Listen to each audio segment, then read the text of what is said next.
അപ്പോൾ നമുക്ക് ഇന്നത്തെ നമ്മളുടെ വീട്ടിലെ കുറച്ച് ഫ്രൂട്ട്സൊക്കെ ഒന്ന് പരിചയപ്പെട്ടാലോ.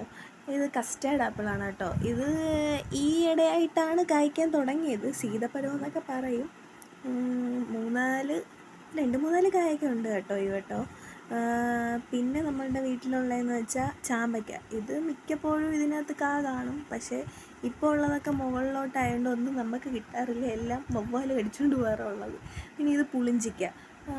ഇവിടെ ഇരുമ്പം പുളി എന്നൊക്കെ പറയും. അതിപ്പോൾ എല്ലാവരുടെ വീട്ടിലും ഉണ്ടല്ലോ. ഇത് പിന്നെ മാവിൻ്റെ തൈ, അതും സ്വാഭാവികമായിട്ടും എല്ലാവരുടെ വീട്ടിലും കാണും. പിന്നെ ഇത് അത്തിപ്പഴത്തിൻ്റെ തൈ ആട്ടോ. ഇതിൽ ചിലപ്പോൾ ഇല കാണും, ചിലപ്പോൾ ഇല കാണത്തില്ല. ഇതൊരു പ്ലാവിൻ്റെതും.